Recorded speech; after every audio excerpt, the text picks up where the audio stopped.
everyone, and welcome back to Scripture Saturday or Scripture Sunday, depending on what's going on. If you are new here, this is a segment where I'll be reading scripture that I found helpful, insightful, or just really hilarious. And today's kind of like the funny, insightful one. So Genesis 24 is basically the chapter where we get to see Jesus. Basically the whole of scripture shows Jesus, but like see him as the director of life. Okay, like if you need someone to be like, I don't think Jesus believes in the arts, so he's not really artistic, which is just a lie. I don't think I've ever heard anyone say that. But it was like a thought in your mind of being like, does Jesus do drama? Does he do plays? Like, what is he? You know, I feel like this is such a again, like this is how my mind works, right? So I feel like Genesis 24 is the perfect scripture or reference to show like his directorship, like his skills on how to direct a play. Like he does it so well. Like enter stage left, here comes this character, it exits stage right, like the whole thing. He's just down to a T. Everyone knows their lines, everyone knows what they're supposed to be doing. It's just like, if it was a play, it would be beautiful. You know what I mean? And so Genesis 24 is a story of Rebecca and Isaac getting married. And Abraham calls his servant. Sarah had passed away at this point. And he calls his servant. He's like, hey, listen. My son can marry these. He can't marry these girls. Okay? My son can't be with these. Not these women. You need to go back home to my people. And I'm like, no, you go back home to my people, find you someone there, and you better promise me you're not taking my son with you. You're bringing her here. My son's not going there. You're bringing her here. And I'm like, ooh, okay. And so they make this very big, very serious oath. The servant then goes out, and he's a bit nervous, right? Because like oaths are broken. It's kind of giving Queen Victoria, you know what I'm saying? Like off with your head kind of stuff. Just not cute stuff. I think that's Queen Victoria, one of the queens. I don't know which one, but just not cute, you know. So he was very nervous to go find this wife for Isaac, right? So he makes this very unique prayer in his heart, and he's like, hey, listen, God, I know that you are faithful, but I need you to show your faithfulness to this, like, to your servant Abraham, whom you love so much. Like, we know that you love him, but I'm gonna need you to prove it. Because I'm not about to go out here and not find my master's son a wife, and I'm gonna need your help. I need you to go ahead of me. I need you to prepare the way. And so he makes this prayer, and he basically says, hey, I'm at a well, the women are coming out to draw up water. Let one of these women, the one that I asked to like give me water, bring out a jug. And if I say, hey, can I please have a drink? She gives me a drink, and then may she also offer to like water my camels, make sure that they drink. And camels drink a lot, so she was like, it was an extended act of kindness, because camels are huge and they've been walking for such a long time. So you imagine the thirst, you know what I'm saying? So she then like would offer to spend a length of time in watering or giving the camels water. So it's basically asking for a sign of kindness, which is for me, it's like such, again, like a key point of like, if you are asking the Lord for marriage, right? Like, I think the key thing is kindness. I'm digressing.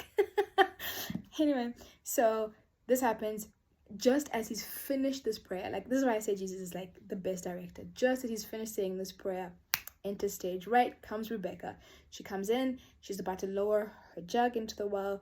The servant runs up and he's like, can I have some water? And she's like, sure, have a drink. Hey, let me go water your camels too. They look a little parched.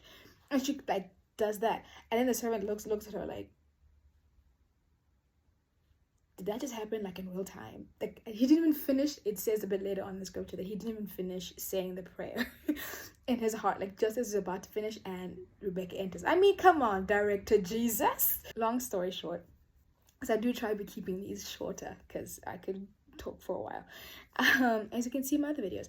So, you know, Rebecca does the thing. He's like, okay, cool, we gotta move quick, fast, in a hurry. He gives her a nose ring and some bracelets, and turns out that no, you know what, Rebecca comes from Abraham's family. Like, this is exactly the setup we all wanted. Like, it's just lines up perfectly. And I'm like, director Jesus. So they get to the to Rebecca's family, and they all agree, and they're like, yeah, no, this has to be God. Sure, you can have Rebecca. Cool.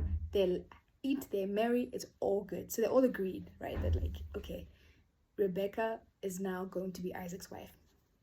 The next day, because the servant's like, I need to go like now. So we're going to be reading from Genesis 24 from verse 54. And he and the men who were with him ate and drank, this is the servant, and they spent the night there. When they arose in the morning, come on, like he said, send me away to my master. In other words, I'm leaving, I'm taking Rebecca with me. Verse 55, her brother, Rebecca, and her mother said, let the young woman remain with us a while, at least 10 days. After that, she may go. I don't know exactly the significance of the 10 days. I don't know if it's a ceremonial thing to get her prepared for marriage, the whole thing. But he said to them, do not delay me.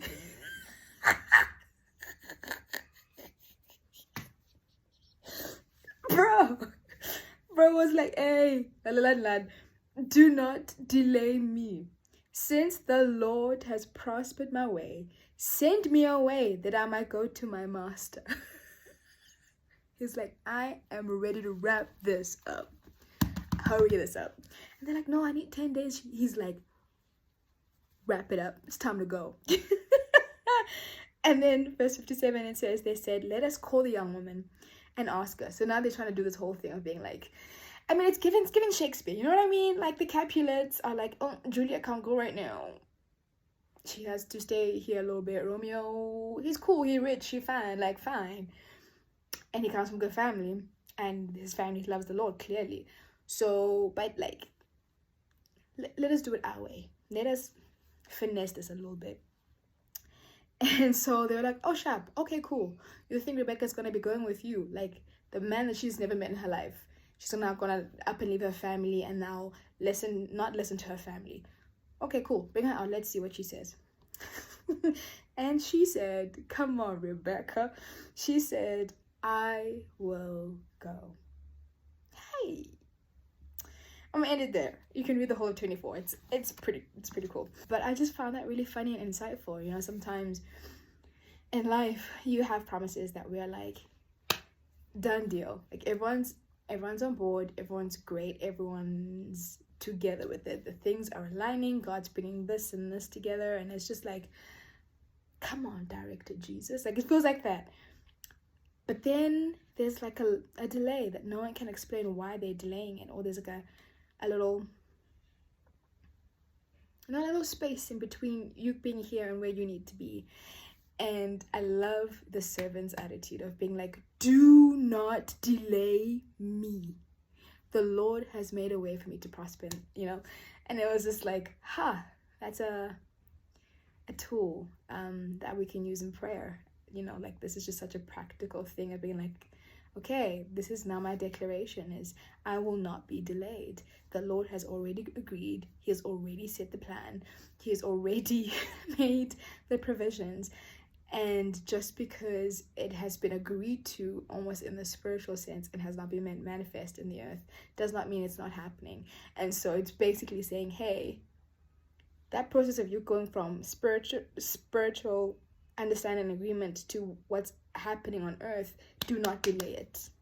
Do not delay it. Let it happen on earth as it already is in heaven. Okay? Do not delay me. Let's go. Anyway, so that's been Scripture Saturday. I hope you guys, or Scripture Sunday. And let me know what you thought about it. Just let me know your thoughts. I'd love to hear you. Just hear what you think about what the word is speaking to you, what Genesis 24 means to you. Do you think that Jesus is out here being directed Jesus? I think we'll call him that from now on every time I pray. Let me not say that. But yeah, have a great evening and I will catch you guys next time. Bye.